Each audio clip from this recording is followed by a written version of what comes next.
Hi అండి, అందరికీ నమస్తే. ఉప్మా రవ్వ అంటారు, బొంబాయి రవ్వ అంటారు. చక్కటి గారెలు అయితే చేసుకుందామండి. ఉప్మా రవ్వ ఎంత తీసుకున్నామో అటుకులు కూడా అంతే తీసుకొని మిక్సీ జార్లో వేసుకోవాలి. ఒక 2 స్పూన్ల వరకు పెరుగు, కొద్దిగా రాళ్ళుప్పు, మీ టేస్ట్కి సరిపడగా రాళ్ళుప్పు, ఒక గుప్పెడంతా అన్నం, కొద్దిగా వాటర్ పోస్తూ చూసుకొని మెత్తగా పేస్ట్ చేసుకోవాలి. ఈ పేస్ట్ అంతా కూడా ఒక గిన్నెలోకి వేసుకొని ఆ బొంబాయి రవ్వ అంతా వేసేసుకొని బాగా కలిపి సైడ్కి పెట్టేసుకోవాలి. టేస్ట్ చాలా బాగుంటుంది. మన ఇంట్లో పప్పులు రుబ్బే పని లేకుండా చక్కగా చేసేయొచ్చండి.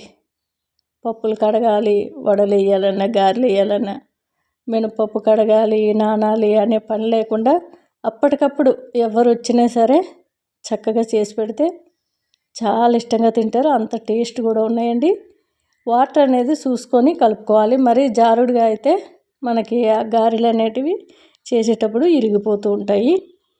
అట్లానే మరీ టైట్గా కూడా కాకుండా మనకి చేయడానికి వీలు పడేటట్టు ఒకసారి అద్దుకొని చేతిపైన చూసుకొని వాటర్ అనేది యాడ్ చేస్తూ ఉండండి.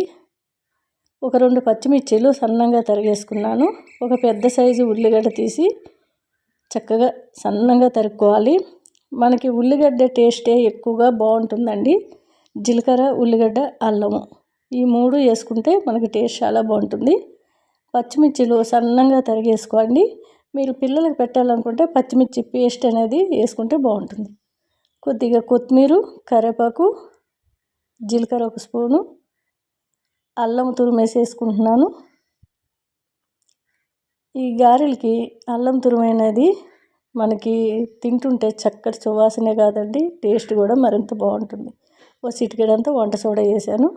మీకు వంట సోడా వద్దు అనుకుంటే స్కిప్ చేసేయండి.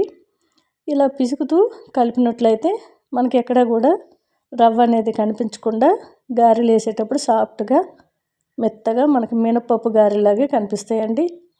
టేస్ట్ కూడా చాలా చాలా బాగుంటుంది.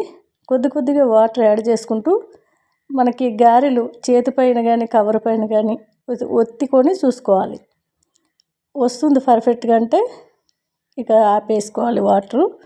లేదు మనకి పొడిగా ఉండి ఇరిగిపోతున్నాయి అనిపిస్తే ఇంకొద్దిగా వాటర్ యాడ్ చేసి చక్కగా ఇలా ముద్దల్లా చేసుకుంటూ మీకు ఎంత పెద్దగా కావాలో చిన్నగా కావాలనేది చూసుకుంటూ వేసుకోండి.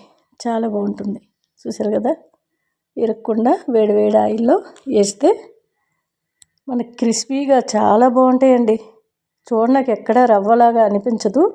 మనము నవ్వులుతున్నప్పుడు కూడా క్రిస్పీగా కరకరలాడుతూ చాలా బాగుంటాయి. నేను చాలాసార్లు చేశాను. నా ఛానల్లో ఎప్పుడో పెట్టాను, ఈ వీడియో ఉంది కూడా. కానీ మళ్ళీ ఎప్పుడైనా తినాలనిపించినప్పుడు ఇలా చేస్తూ ఉంటాను. అప్పుడప్పుడు ఇంట్లో ఈవినింగ్ టైంలోని టమాటా కెచప్తో కానీ మనకి టమాటా పచ్చడితో కానీ ఈ గారెలు చాలా టేస్ట్ ఉంటాయి.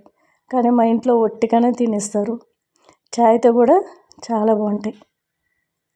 ఈవినింగ్ టైంలో చాయ్ తాగే వాళ్ళు అయితే ఇవి ఒక 4 వేసుకుంటే అప్పటికప్పుడు చక్కగా చాయ్తో బాగుంటాయి. చూసారు కదా, మనకి ఎక్కడ కూడా రవ్వ కనిపించట్లేదు.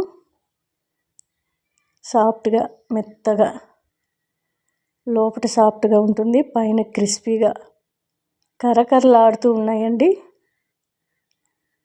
టేస్ట్ అయితే అదిరిపోయిందండి. నాకైతే చాలా చాలా ఇష్టము. నాకు ఎప్పుడైనా ఇలా గారెలు తినాలనిపించేటప్పుడు ఇలా వేసుకొని తింటూ ఉంటాను. అదిరిపోయినాయి. నచ్చితే తప్పకుండా ట్రై చేయండి.